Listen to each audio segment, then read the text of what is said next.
Keep tuned now for Robert Young, starring in Father Knows Best, which follows this listening reminder. Tomorrow evening, there's more wonderful comedy entertainment when you set your dial to this station for the Bob Hope Show, with guest Jane Russell and the musical stylings of the Les Brown Band of Renown. Then stay tuned for more fun on the Phil Harris-Alice Faye Show with the comedy of Elliott Lewis, Julius Abruzio, and the entire Harris household. It's 30 minutes of mirth and music to keep you joyfully entertained on Friday evenings. Be sure to listen tomorrow, and remember there's more fun with Can You Top This at a new time tomorrow. Now, hear Father Knows Best on NBC. Now listen to Father Knows Best, transcribed starring Robert Young as Father.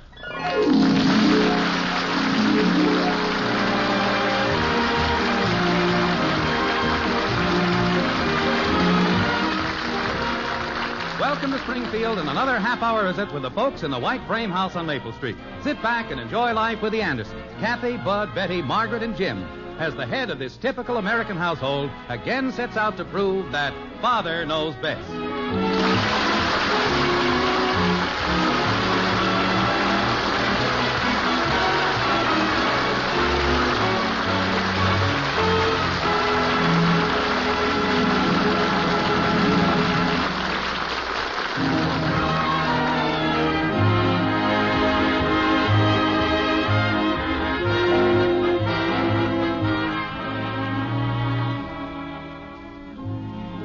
You've probably heard that the veteran woodsman can predict what the weather is going to be just by listening to the sounds in the forest around him. Well, the woodsman may be a smart fellow, but he doesn't have anything on the head of the Anderson family. Jim Anderson can predict the weather in the White Frame House on Maple Street. He can tell in advance whether life is going to be stormy or clear just by listening to the sounds that come from the various rooms of the house. For example, this evening, as Jim settles himself in the den with a paper, he hears sounds like this coming from Betty's room upstairs.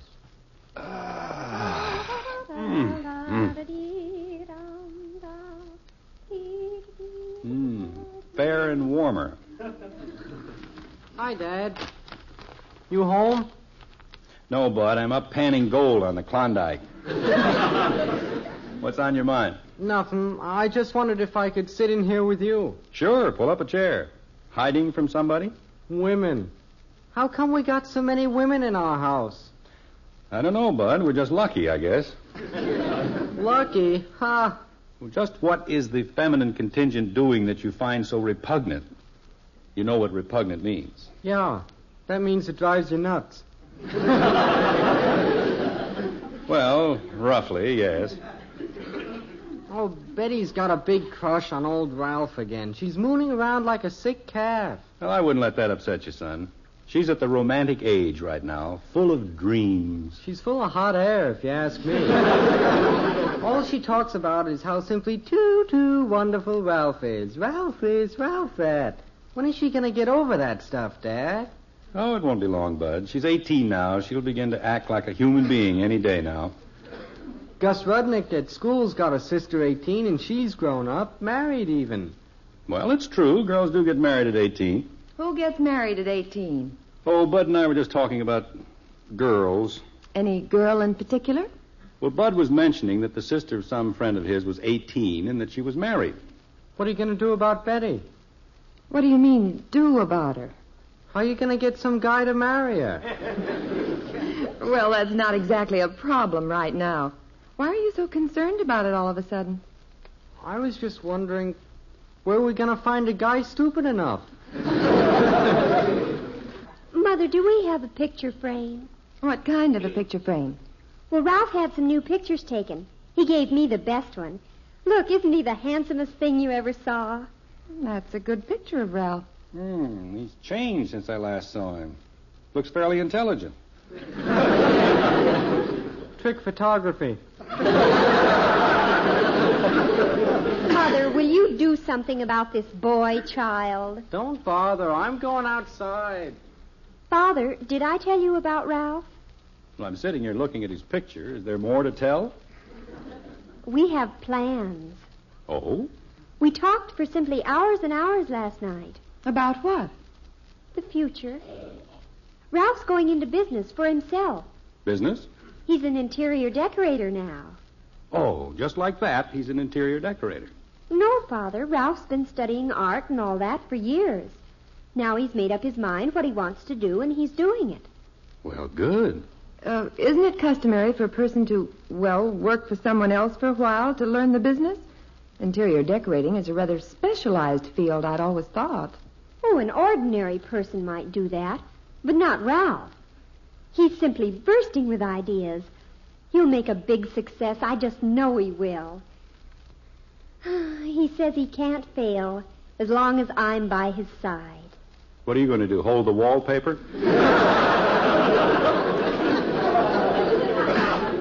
Oh, Father, you know what I mean. Well, I just hope Ralph shows a little more common sense in this venture than he has shown in the past. Oh, he's settled down. He's just a different person now. You'll see. I wish I could find a frame for this picture. I want to have it up when he comes over tonight.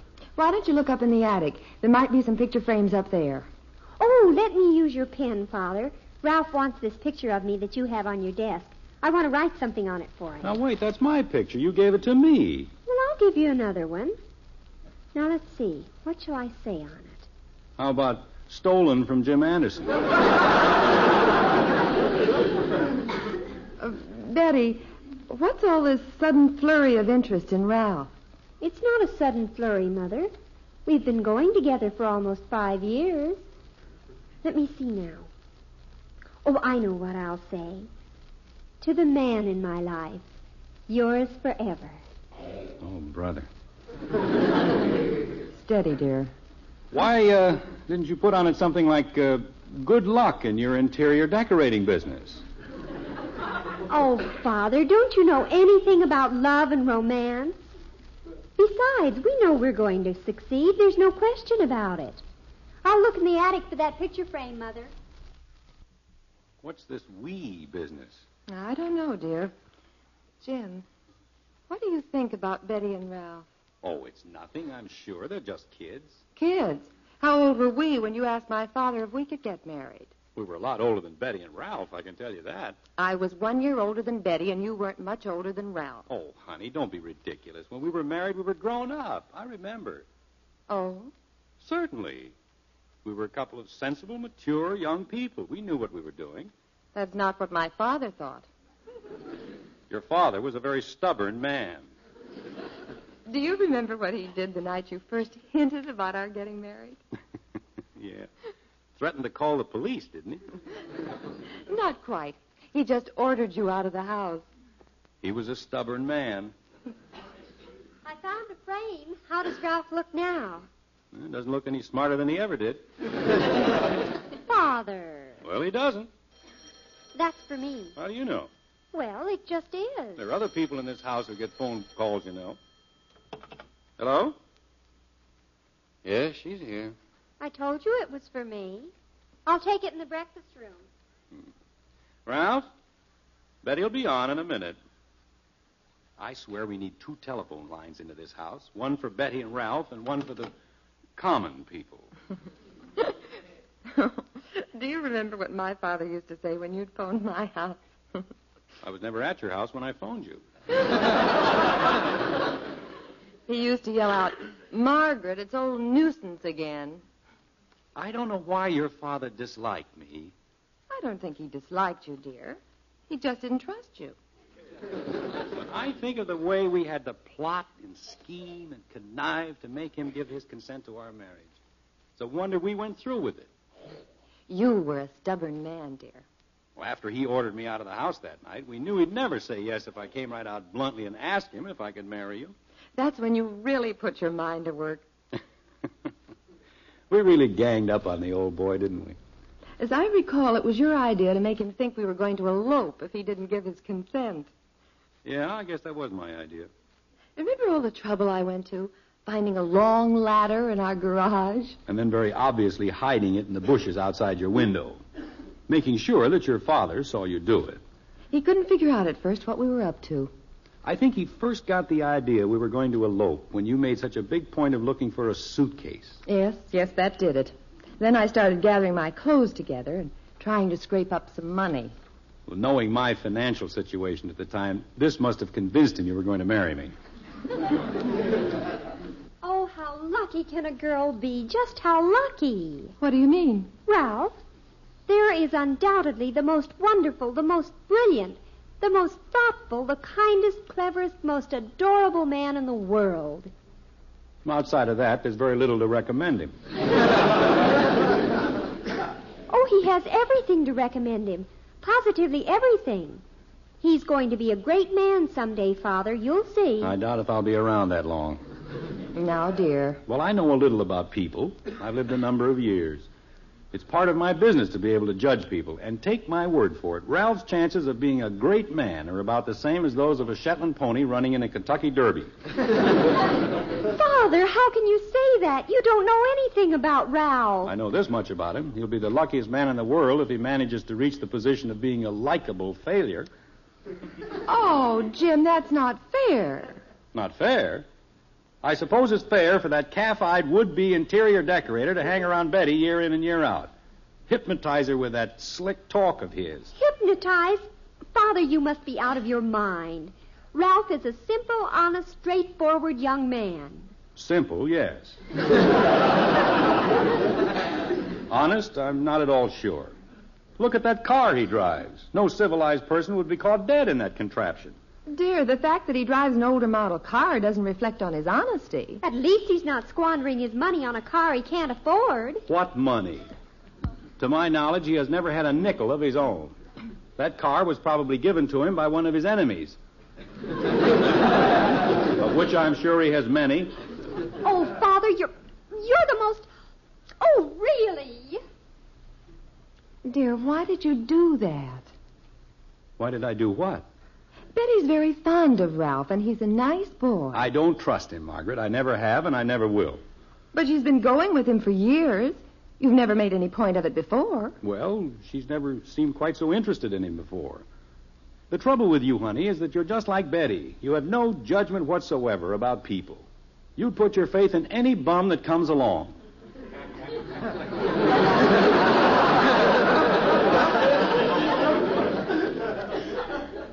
I put my faith in you.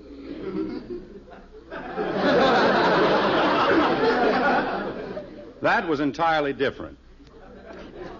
Well, you simply have to face it, dear. Sooner or later, some young man is going to come into our living room and ask you if he can marry Betty. I know, but that's a long way off. I don't mind if it's anybody but Ralph. Father? Yes, Princess. Are you going to be home this evening? I expect to be. Why?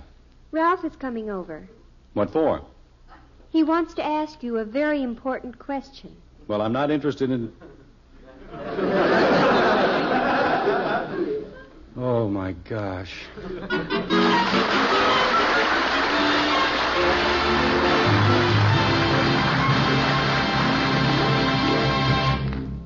Act 2 of Father Knows Best in just a moment. Each weekday, Monday through Friday, you're invited to enjoy the wonderful daytime programs on the NBC Radio Network, such as the Bob Hope Daytime Show, The Phrase That Pays, and Welcome Travelers. Then there are your friends on the daytime dramas, Pepper Young's Family, Life Can Be Beautiful, Young Witter Brown, The Woman in My House, Just Plain Bill, and The Road of Life. Every day, as you do your housework, hear and enjoy these and more fine daytime programs. The listening's fine in the daytime on the NBC Radio Network.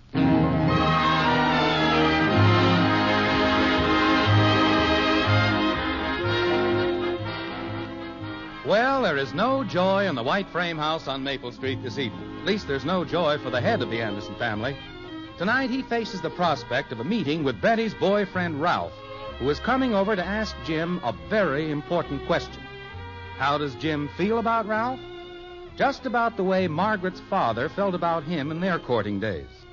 In Jim's own words, his attitude toward Ralph is something like this. Ralph is a bum. Now, Jimmy's nothing of the kind. Margaret, you're not in favor of letting Betty... she's too young. No, I'm not in favor of it, dear. I think they should wait a while. Here's the paper, Father. Oh, thank you, Princess. If you'll come in the living room and lie down on the couch, I'll rub your head. Now, look, you're not going to soften me up with that head-rubbing routine.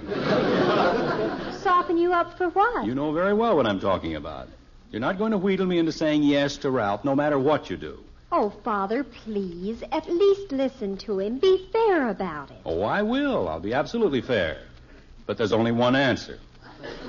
But you will talk to him. The answer to Ralph is going to be no. N-O. Well, you don't even know what he's going to ask you. Oh, yes, I do. How did you find out? Oh, it doesn't exactly take a genius to discover these things. Well, maybe you'll change your mind after he talks to you. Believe me, Princess, there is not one chance in a million. Oh, what a family. Dear, if I may make a suggestion, I don't think you're approaching this in quite the proper fashion. Is there any other way to deal with a boy like Ralph? I'm simply going to tell him as directly as possible that Betty cannot marry him, and that is that. But that's the wrong thing to do. That's the way my father handled it, and look what happened to him.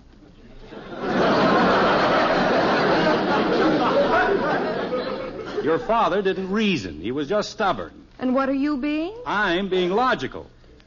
Well, do it your way. But if I know Betty, you're asking for trouble. Hey, Mom, where's the big suitcase? Which big suitcase?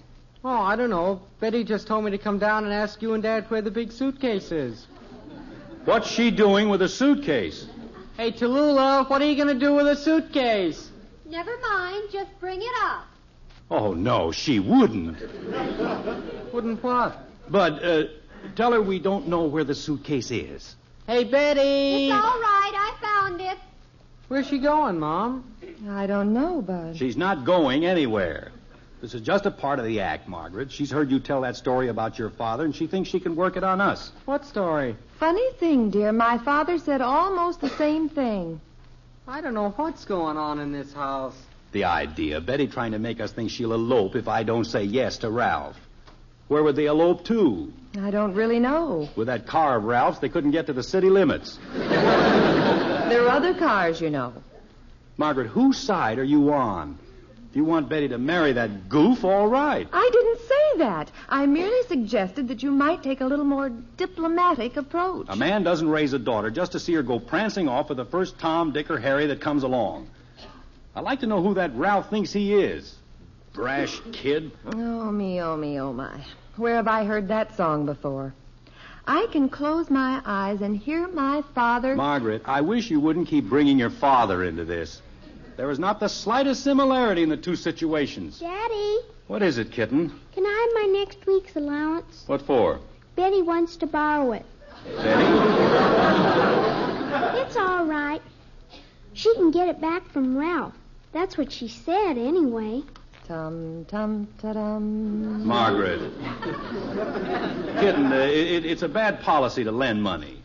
And furthermore, if she's depending on Ralph, the breadwinner, to pay it back, I'd consider it a very poor investment. Okay. Hey, Betty. What? Where did Ralph win the bread?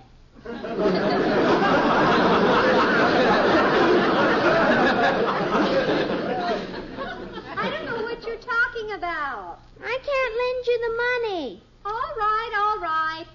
What did he do with the bread that he won? Oh, that Betty. First the suitcase, now the money. You'd think she would at least have switched the act around.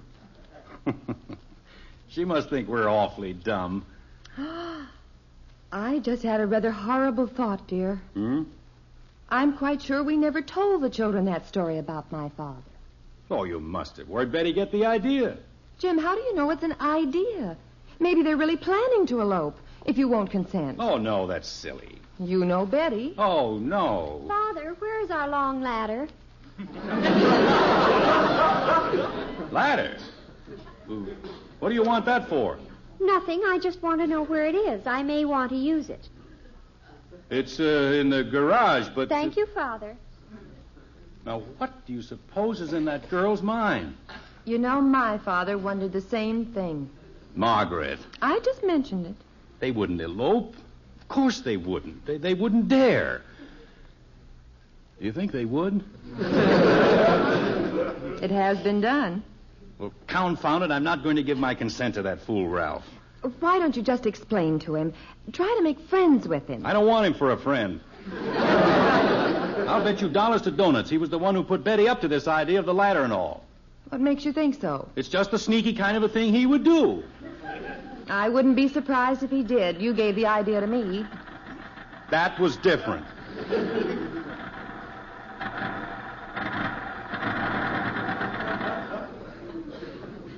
Was that a car stopping out front?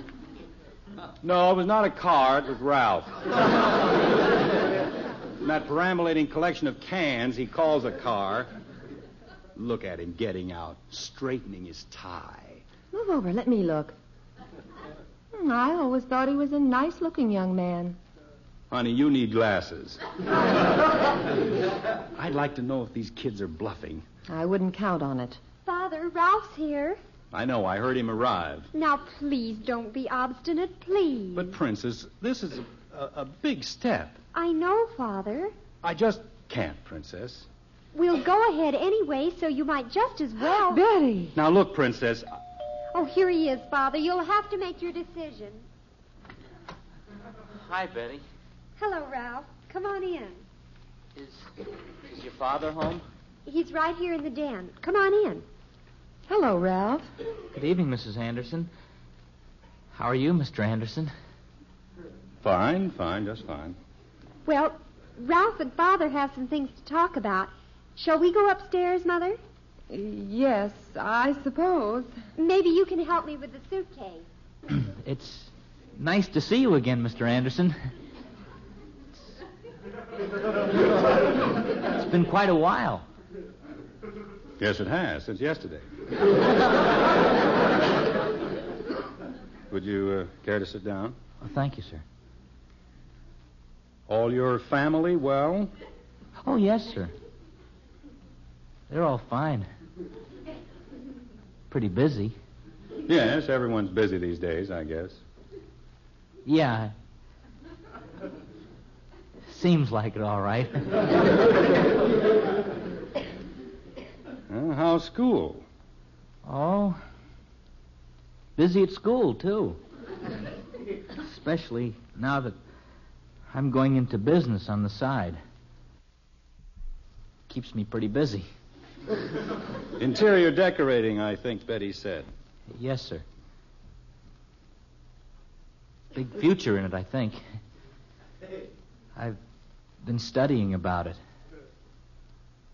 Fella has to have something with a future these days. Yes, that's true.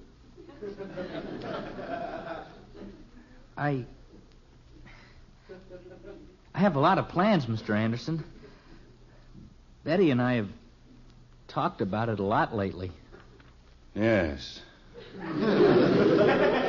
So I understand. Well, fellow has to make up his mind what he's going to do and then do it. Don't you think? Yes. To a certain extent, that is. Well, you can't let other people discourage you once you make up your mind. Betty and I were talking about that last night. Well, it all depends, Ralph. Sometimes parents, well, they know from experience about things. Yeah, but we can't let parents stop us. Well, sometimes older people, parents, are... Well, you know, they're afraid to take a chance with young people. Well, Ralph, it isn't that exactly. Mr. Anderson, I know things will work out all right for us. We just have to be given a chance, that's all. But, Ralph, it's... I came over to ask you a big question, Mr. Anderson. I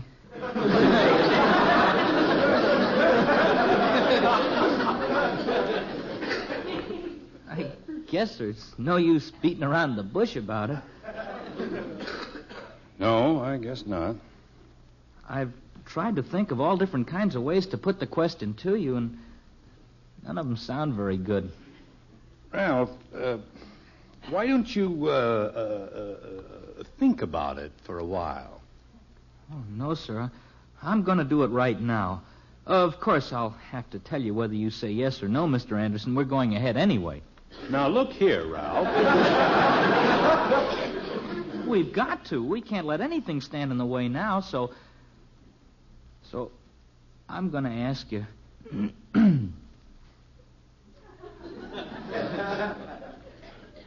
Mr. Anderson.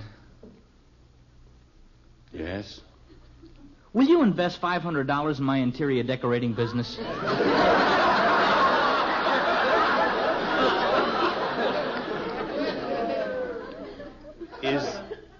Is that what you came to ask me? Well, yes, sir. I know it's an awful lot, but Ralph. I'll be delighted to put money into your company. You would? You will? I thought you were going to ask me if... If what? Nothing. Gosh, this sure is a big relief to me, Mr. Anderson. A big relief to you. You have no idea how I feel. Betty? Well, what's the answer? How about it, Father? He's going to do it. Oh, Father, you're a doll. A doll. $500 will set up our shop, Betty. What do you mean, our shop? Well, that's what you get for the $500. Betty's going to be a partner in the interior decorating business. Well, from the sound of things, I take it there's good news tonight. Margaret, Ralph only wanted $500. I heard all about it upstairs. Well, I sure feel better. Wait a minute, Betty. Explain something. Why were you looking for the suitcase and the ladder? Well, Ralph and I are going out tomorrow afternoon on our first decorating job. We need the ladder for painting and the suitcase to carry the wallpaper. Well, go, children. Be partners in paint, and may God bless you.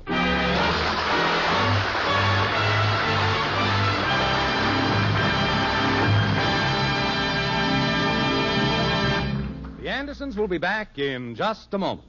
Hi, friends. This is Gordon MacRae, your Monday Evening Railroad Hour host. Some of Ireland's greatest songs in a musical romance based on the life of the Emerald Isle's greatest songwriter will be heard on next Monday's show train. It's Lawrence and Lee's Minstrel Boy, and the central character is Tom Moore, who wrote such wonderful ballads as Believe Me, If All Those Endearing Young Charms, The Harp That Once Through Tara's Halls, and The Last Rose of Summer. Lovely Lucille Norman, our special guest, will portray the devoted Irish Colleen who inspired Moore's greatest works. So be sure to tune in the Railroad Hour on this NBC station next Monday evening for another sparkling musical romance.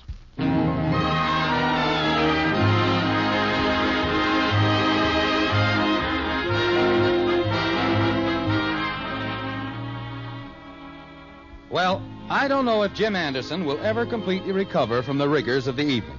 But at any rate, he and Margaret are now moving through the house, locking doors and turning off lights as they prepare to retire for the night. Did you get the light in the dining room, dear? Yeah, everything's switched off and locked. Let's go to bed. As Bud would say, I'm beat. Just a minute, dear. What are you looking at? There's someone standing on our front doorstep. Shh, Betty and Ralph. They're home early. Don't stand there and watch them. Remember when we stood on the front steps? Yeah. We'd stand there for hours.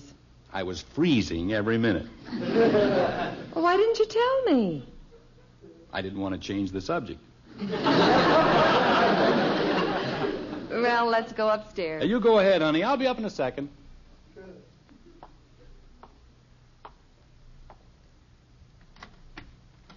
Psst. Hey, kids.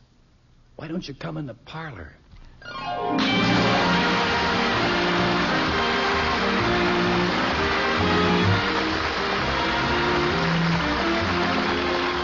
Join us again next week when we'll be back with Father Knows Best, starring Robert Young as Jim Anderson.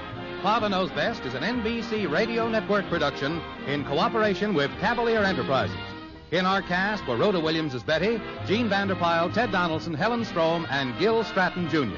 Father Knows Best is based on characters created by Ed James, written by Paul West and Roswell Rogers, directed by Arthur Jacobson, and transcribed in Hollywood. This is Bill Foreman speaking. Tonight, play Truth or Consequences with Ralph Edwards on the NBC Radio Network.